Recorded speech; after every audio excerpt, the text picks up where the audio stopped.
C M ಬದಲಾವಣೆ ಆಗಬೇಕು, ಇನ್ನೊಂದು ಕಡೆ ಹೆಚ್ಚುವರಿ ಡಿ ಸಿ ಎಂ ಆಗಬೇಕು ಅನ್ನುವಂಥ ಚರ್ಚೆ ಗಂಭೀರವಾಗಿ ನಡೀತಾ ಇದೆ. ಸಿ ಎಂ ಬಣ ಡಿ ಸಿ ಎಂ ಬಣದ ಮಧ್ಯೆ ಒಂದಷ್ಟು ವಾಗ್ವಾದಗಳು ಕೂಡ ನಡೀತಾ ಇದ್ದಾವೆ. ಈ ಬಗ್ಗೆ ಮಾತನಾಡೋದಕ್ಕೆ ಕುಣಿಗಲ್ ಶಾಸಕರಾದಂಥ ರಂಗನಾಥ್ ಅವರು ಇದ್ದಾರೆ, ಅವ್ರನ್ನ ಮಾತನಾಡ್ಸೋಣ. ಸರ್, ಚುನಾವಣೆ ಆಗುವವರೆಗೂ ಸೈಲೆಂಟ್ ಆಗಿತ್ತು, ಚುನಾವಣೆ ಆದಮೇಲೆ ಹೆಚ್ಚುವರಿ ಡಿ ಸಿ ಎಂ ಬೇಕು ಅಂತ ಒಂದಷ್ಟು ಜನ ಧ್ವನಿ ಎತ್ತಾರೆ. ಇನ್ನೊಂದು ಕಡೆ ಸಿ ಎಂ ಎ ಬದಲಾವಣೆ ಆಗಬೇಕು ಅನ್ನುವಂಥ ಧ್ವನಿಯನ್ನು ನಿನ್ನೆ ಸ್ವಾಮೀಜಿಗಳು ಎತ್ತಿದ್ದಾರೆ. ಇಲ್ಲಿ ಏನು ನಡೀತಾ ಇದೆ ಸರ್ಕಾರದಲ್ಲಿ ಅಂತ ಸರ್? ಸರ್ಕಾರದಲ್ಲಿ ಏನು ತೊಂದರೆ ಇಲ್ಲ, ನೀವುಗಳು ಗೊಂದಲ ಮಾಡ್ತಾಯಿದ್ದೀರಿ.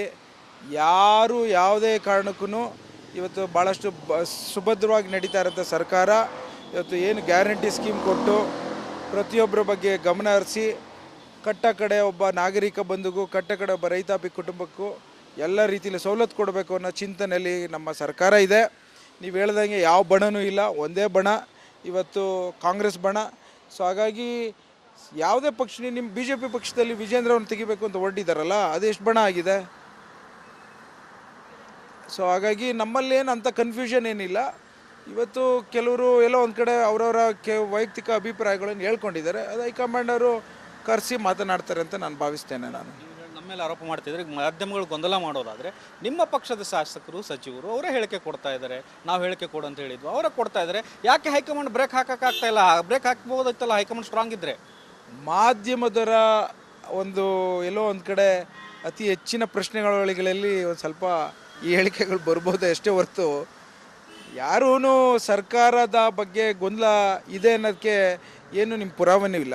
ಎಲ್ಲರೂ ಅನ್ಯೋನ್ಯತೆಯಲ್ಲಿ ಇವತ್ತು ಸರ್ಕಾರವನ್ನು ಚುನಾವಣೆ ಮಾಡಿದ್ರಲ್ಲ, ಎಲ್ಲ ಅನ್ಯೋನ್ಯತೆಯಲ್ಲಿ ಚುನಾವಣೆ ಮಾಡಿದ್ರಲ್ಲ. ಇವತ್ತು ಒಂದಿದ್ದು 9 ಅಂತಂದ್ರಲ್ಲ. ಇವತ್ತು ಕಾಂಗ್ರೆಸ್ ಪಕ್ಷ ಅತಿ ಹೆಚ್ಚಿನ ರೀತಿ ನಿಮಗೆ ಪರ್ಸೆಂಟೇಜ್ ಆಫ್ ವೋಟಿಂಗು ಇಡೀ ಕರ್ನಾಟಕದಲ್ಲಿ ಬಂತು. ಇವತ್ತು ನಾವು ಗ್ಯಾರಂಟಿ ಸ್ಕೀಮ್ನ 99% ರೀಚ್ ಔಟ್ ಮಾಡ್ದೋ.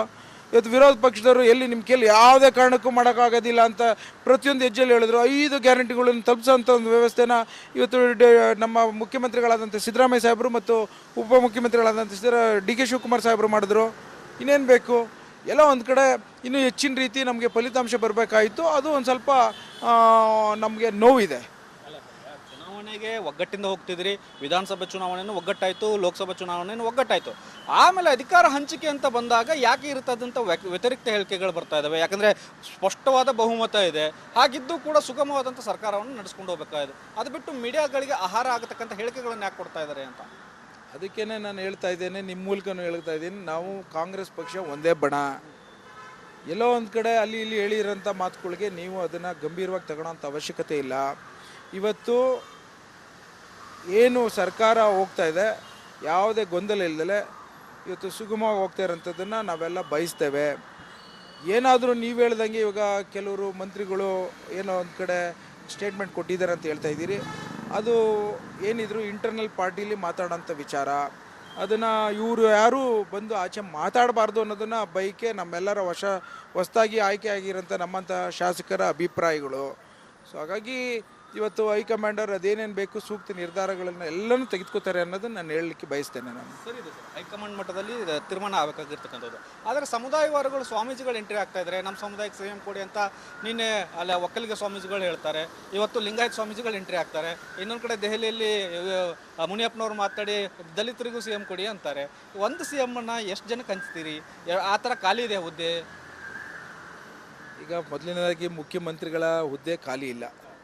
ಎರಡನೇದಾಗಿ ಸಮುದಾಯದ ಹಿರಿಯ ಸ್ವಾಮೀಜಿಗಳ ಮಾತುಗಳು ಪ್ರಜಾಪ್ರಭುತ್ವದಲ್ಲಿ ಅವರಿಗೆ ವೈಯಕ್ತಿಕವಾದಂಥ ಅಭಿಪ್ರಾಯಗಳು ಹೇಳೋಂಥ ಅವಕಾಶಗಳು ಇದೆ. ಆ ಸಮುದಾಯಗಳಲ್ಲಿ ಎಲ್ಲೋ ಒಂದು ಕಡೆ ಡಿ ಕೆ ಶಿವಕುಮಾರ್ ಸಾಹೇಬರು ಭಾಳಷ್ಟು ಕಷ್ಟಪಟ್ಟಿದ್ದಾರೆ, ಎಲ್ಲರೂ ಭಾಳಷ್ಟು ಜನಕ್ಕೆ ಅವಕಾಶ ಇದೆ, ಆಗಲಿಕ್ಕೆ ಅವಕಾಶ ನೋಡಿ ಅಂತ ಹೇಳಿರ್ಬೋದು. ಅದನ್ನೆಲ್ಲನೂ ಸೂಕ್ಷ್ಮವಾಗಿ ಹೈಕಮಾಂಡರು ಗಮನಿಸಿ ಅದು ಸೂಕ್ತವಾದಂಥ ಕಾಲದಲ್ಲಿ ನಿರ್ಧಾರ ತೆಗೆದುಕೊತಾರೆ. ಆದರೆ ಸರ್ಕಾರ ಇವತ್ತು ಏನು ನಡೀತಾ ಇದೆ, ಇವತ್ತಿನ ಎಲ್ಲ ಶಾಸಕರಾಗಲಿ ಮಂತ್ರಿಗಳಾಗಲಿ ನಾವು ಹೈಕಮಾಂಡ್ ಕೆಳಗಡೆ ಬರ್ತೇವೆ. ಸೊ ಹಾಗಾಗಿ ಹೈಕಮಾಂಡರ್ ತೆಗೆದುಕೊಳ್ಳೋಂಥ ನಿರ್ಧಾರಕ್ಕೆ ನಾವೆಲ್ಲ ಬದ್ಧವಾಗಿದ್ದೇವೆ. ಸೊ ಇದರಿಂದ ತಾವು ತಮ್ಮ ಪತ್ರಿಕಾ ಮಿತ್ರರು ನಾನು ಕೇಳ್ಕೊಳ್ಳೋಂಥದ್ದು, ಸರ್ಕಾರ ಸುಭದ್ರವಾಗಿದೆ, ನಾವು ಇನ್ನೂ ಹೆಚ್ಚಿನ ರೀತಿ ಕೆಲಸ ಮಾಡಬೇಕು ಅಂತ ಉತ್ಸಾಹದಲ್ಲಿದ್ದೇವೆ, ಯಾವುದೇ ಗೊಂದಲಗಳು ಇಲ್ಲ. ಸೊ ಹಾಗಾಗಿ ನಿಮ್ಮ ಸಹಕಾರ ಭಾಳಷ್ಟು ಅತ್ಯವಶ್ಯಕ ಅಂತ ನಾನು ನಿಮ್ಮಲ್ಲಿ ಮನವಿ ಮಾಡ್ತಾ ಇದ್ದೇನೆ. ಸರ್, ಈಗ ನೀವು ಒಕ್ಕಲಿಗ ಸಮುದಾಯಕ್ಕೆ ಸೇರ್ತೀರಿ. ಈಗ ಒಕ್ಕಲಿಗ ಸ್ವಾಮೀಜಿಗಳು ಧ್ವನಿ ಎತ್ತಿದ್ದಾರೆ. ಈಗ ಬೇರೆ ಬೇರೆ ಸ್ವಾಮೀಜಿಗಳು ಮತ್ತೆ ಧ್ವನಿ ಎತ್ತಾ ಹೋಗ್ತಾರೆ. ಇದು ಧ್ವನಿ ನಿಲ್ತ್ಕೊಳ್ಳೋಕೆ ಹೋಗಲ್ಲ. ಎಲ್ಲ ಸಮುದಾಯದವ್ರು ಹಕ್ಕಿದೆ, ವಾಕ್ ಸ್ವಾತಂತ್ರ್ಯ ಇದೆ, ಮಾತನಾಡ್ತಾರೆ ಅಂತ. ಇದಕ್ಕೆ ಬ್ರೇಕ್ ಹಾಕುವಂಥ ಕೆಲಸಗಳು ಆಗಬೇಕಾಗುತ್ತೆ. ಆದರೆ ಆಗ್ತಿಲ್ಲ. CM ಮಾತಾಡ್ತಿಲ್ಲ, DCM ಮಾತಾಡ್ತಿಲ್ಲ. ಹೈಕಮಾಂಡ್ ನಿರ್ಧಾರ ಮಾಡುತ್ತೆ ಅನ್ನೋಂಥ ಮಾತನ್ನು ಹೇಳಿಬಿಟ್ಟಿದ್ರೆ ಮುಗಿದೋಗಿತ್ತಿರ್ತದೆ. ಎಲ್ಲ ಒಂದು ಕಡೆ ಬೆಂಕಿ ಹತ್ಕೊಂಡೇ ಹೋಗ್ತಾ ಇದೆ ಹೊರತು ಆರಿಸುವಂಥ ಕೆಲಸಗಳು ಆಗ್ತಾ ಇಲ್ಲ ಕಾಂಗ್ರೆಸ್ ಪಕ್ಷದಲ್ಲಿ ಅಂತ. ಮೊನ್ನೆ ಮುಖ್ಯಮಂತ್ರಿಗಳು ಹೇಳಿದ್ರಲ್ಲ, ಇದೆಲ್ಲ ಹೈಕಮಾಂಡ್ ನಿರ್ಧಾರ ಮಾಡೋಂಥದ್ದು ಅಂತ. ಸೊ ಹಾಗಾಗಿ ಇದೆಲ್ಲ ಏನು ಕನ್ಫ್ಯೂಷನ್ ಏನಕ್ಕೆ ನಾನು ಮಾಡ್ತಾ ಇದ್ದೀರ ನನಗೆ ಅರ್ಥ ಆಗ್ತಿಲ್ಲ. ರಾಜಣ್ಣವರು ಸಹ ಅವ್ರ ಪಾಡ್ಗೆ ಅವ್ರ ಕೆಲಸಗಳು ಮಾಡ್ಕೊಳೋದು ಬಿಟ್ಬಿಟ್ಟು ಇವೆಲ್ಲ ಹೇಳಿಕೆಗಳು ಕೊಡಬಾರ್ದು ಅಷ್ಟೇ ನಾನು ಕೇಳೋಂಥದ್ದು.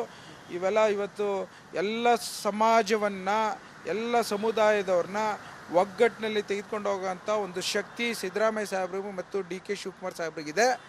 ಸೊ ನೀವ್ಯಾರು ಈ ಒಂದು ಹೇಳಿಕೆಗಳಿಗೆ ತಲೆ ಕೆಡಿಸ್ಕೊಳ್ಳೋಂಥ ಅವಶ್ಯಕತೆ ಇಲ್ಲ.